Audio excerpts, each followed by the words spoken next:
Dear children, today we will discuss about the topic excretion in life process, class 10. We know that the chemical reactions occur in the cells of all living organisms in all the time to carry out their life processes. The sum of these reactions are known as the metabolism. Metabolism produces useful products as well as toxic byproducts. These toxic substances are harmful, so it must be necessary to remove from the body. The removal of harmful toxic substances from the body is known as excretion. So, excretion is a major biological process by which an organism gets rid of the nitrogenous waste of its metabolism. And the excretion helps us in many ways. Excretion helps to remove the unwanted byproducts of metabolism. Excretion helps to remove the toxic chemical substances.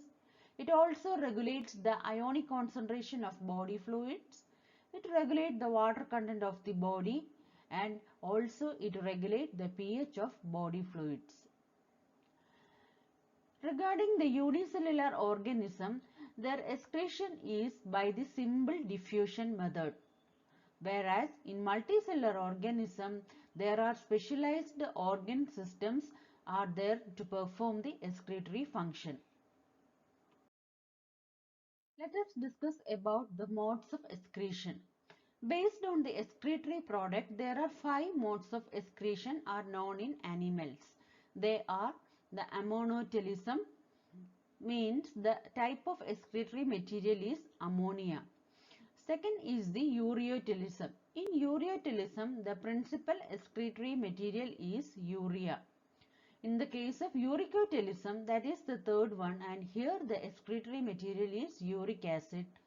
And the fourth is Aminotylism. In Aminotylism, the principal excreta is the amino acids, whereas the last one, the Guanotylism, in Guanotylism, the principal excretory material is the guanine. Let us think about amonotelic animals. What are amonotelic animals?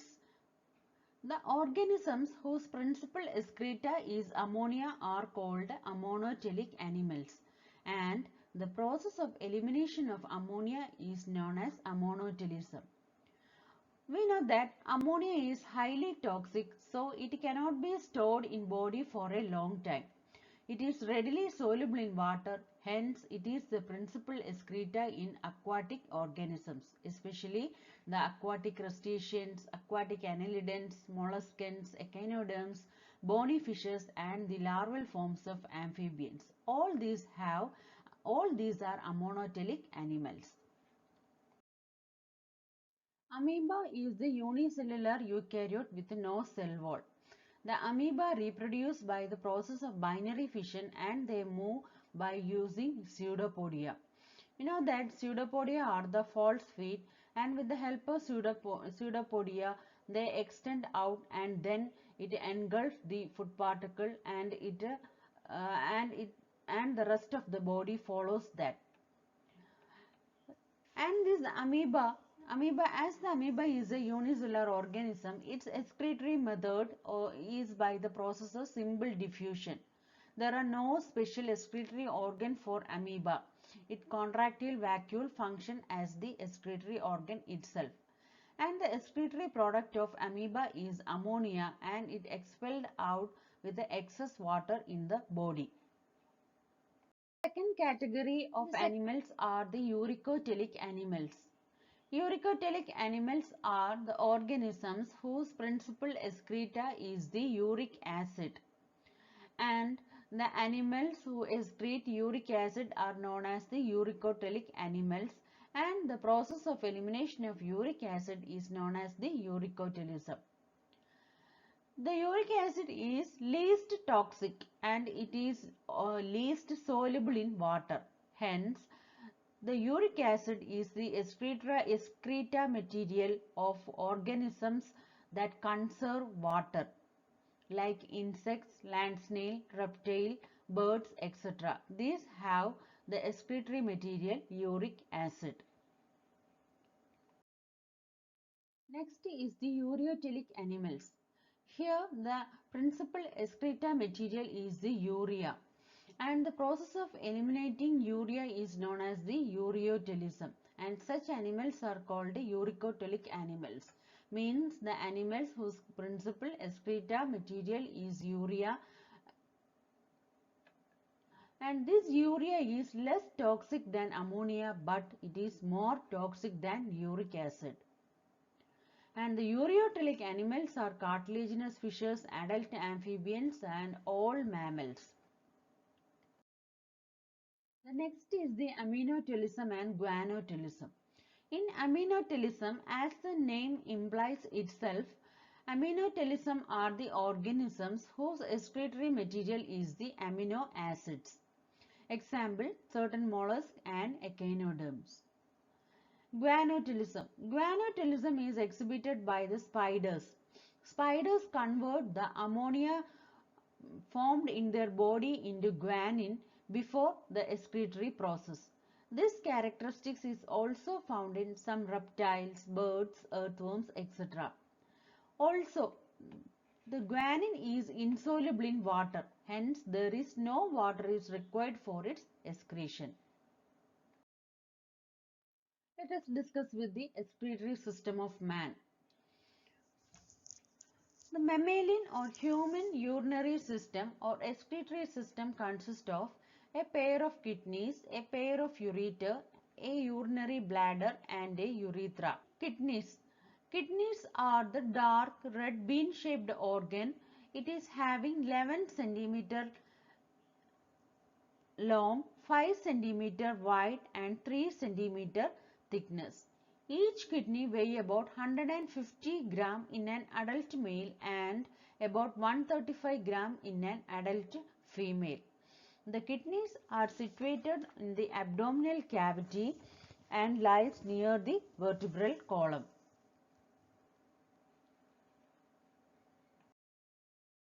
The other parts that included in the excretory system are the ureters, urinary bladder and the urethra.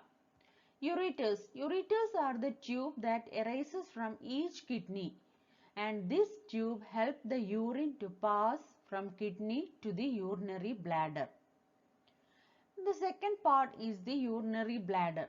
The urinary bladder is a sac-like structure that stores urine before it is discharged from the body. It contains a muscular sphincter that contracts or relaxes at the time of expulsion of urine from the bladder. And coming to urethra. Urethra is the opening of the urinary bladder through which the urine is finally discharged out from the body.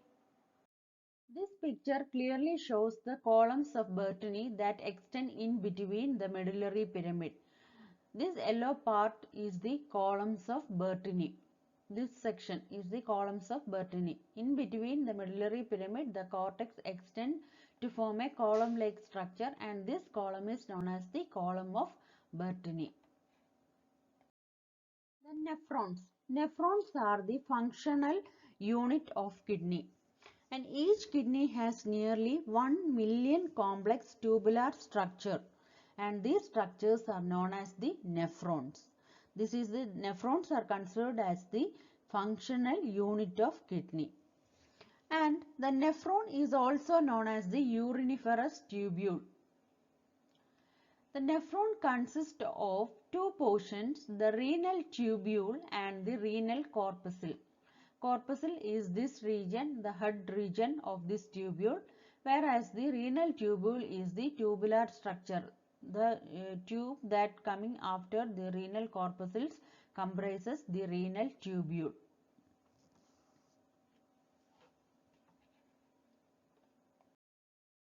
Let us zoom into the structure of renal corpuscle. The renal corpuscle comprises of glomerulus and Bowman's capsule. And what is glomerulus? Glomerulus is nothing but it is a tuft of capillaries that is enclosed in the Bowman's capsule, this cup-like structure. The blood that enters through the afferent arteriole is filtered in glomerular capsule, and then filtered fluid passes to the renal tubule.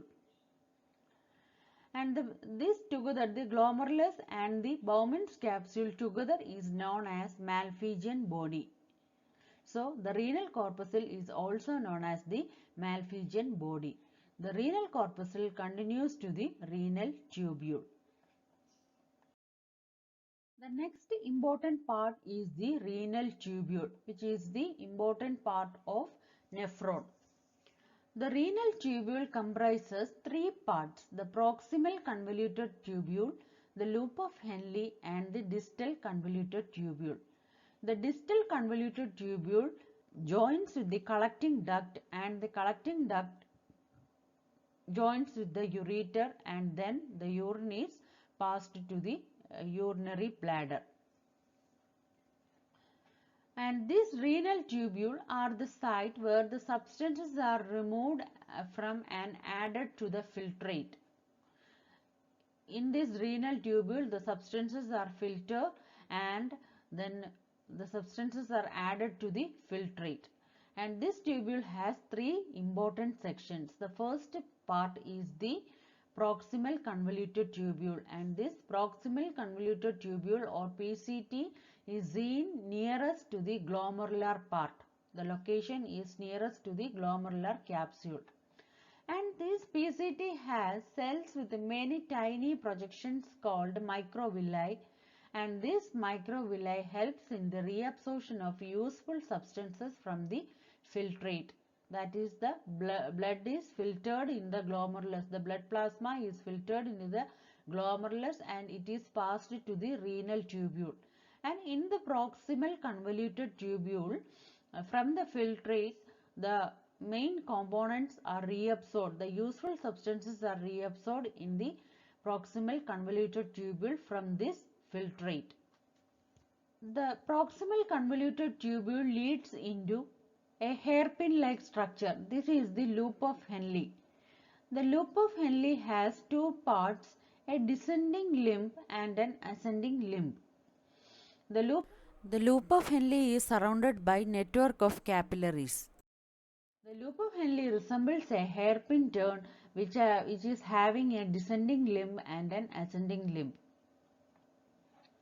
And the third part is the distal convoluted tubule.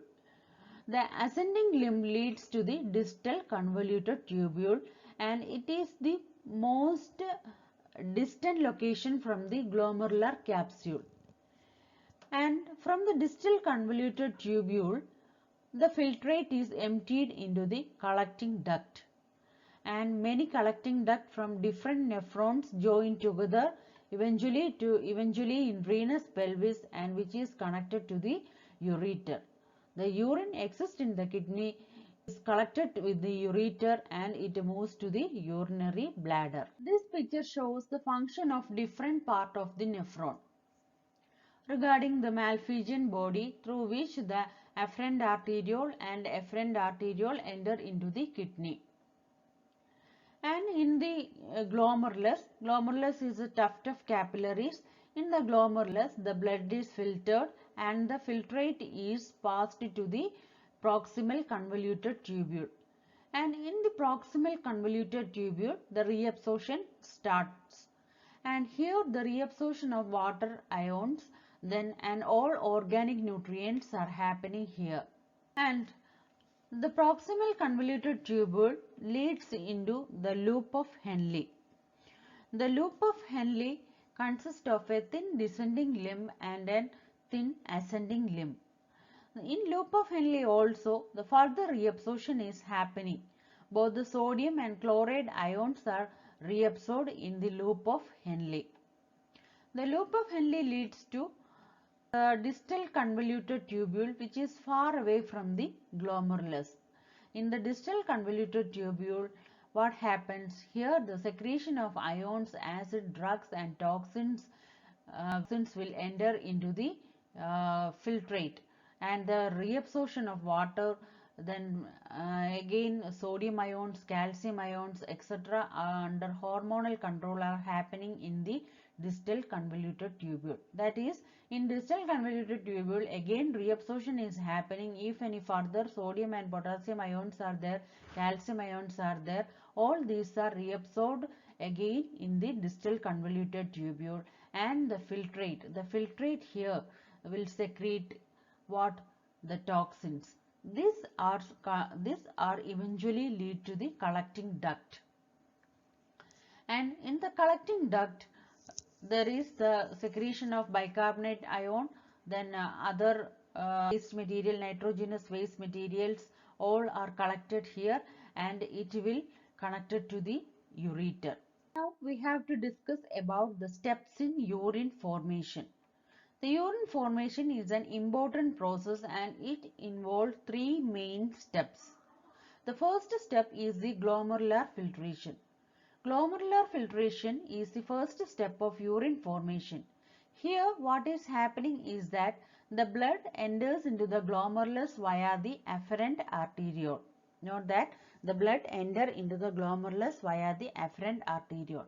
This blood is filtered in the glomerulus, and water and most solutes are filtered, whereas the blood and proteins and blood cells are not filtered here. Only the water and most solutes are filtered here.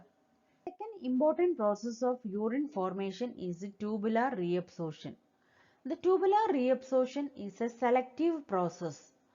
Why it is called selective? Because it absorbs only some materials in the blood, some materials in the filtrate. Some materials are reabsorbed from the filtrate, and that materials include water ions, glucose molecules, amino acids, urea, then ions such as potassium, sodium, chloride ions, etc. And this tubular reabsorption is happening with proximal convoluted tubule, loop of Henle, and distal convoluted tubule. That is, the tubular reabsorption comprises within the renal tubule. Regarding the proximal convoluted tubule, this is the part that is very nearer to the glomerulus, that is the proximal convoluted tubule. And in proximal convoluted tubule, what is happening is that it reabsorbs water, sodium ions, potassium ions, glucose, amino acids, urea, and bicarbonate ions from the filtrate. And after the reabsorption, the filtrate is then passed to the loop of Henle.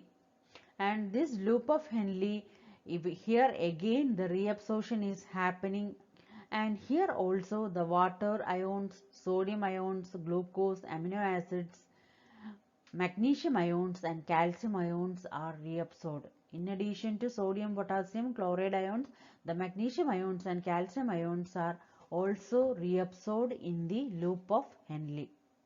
And the third part of renal tubule is the distal convoluted tubule. And distal convoluted tubule is far away from the glomerulus, and this reabsorb again the remaining water molecules, sodium ions, chloride ions, and calcium ions. Third and final step of urine formation is the tubular secretion. The tubular secretion means it is the removal of those substances from the body that are not required by the body. That means the waste materials are passed to the collecting duct. That materials are not required for body. Example, urea, creatine, and some drugs, etc. are the waste materials after the filtration process. And the secretion of such waste materials are known as the tubular secretion. Urine. Urine is a liquid waste product of the kidney. It comprises of 90 to 96% of water. Inorganic salts, some proteins, hormones, and a variety of metabolites are also present in urine. The color of urine is yellow, and this color is due to the pigment known as the urochrome. The last part of this section is the hemodialysis. What is hemodialysis? Hemodialysis is nothing but it is the renal replacement therapy. Means if a kidney is not functioning well, we have to replace the function of the kidney by a machine, and this machine filters the waste, remove extra fluid, and balances the electrolyte composition in our body. And the hemodialysis means it is a treatment that filters and purifies the blood using a machine. and this helps to keep our body fluids and electrolytic balance when the kidneys cannot do their job. And this dialysis has been used since 1940 to treat the people with the kidney problems.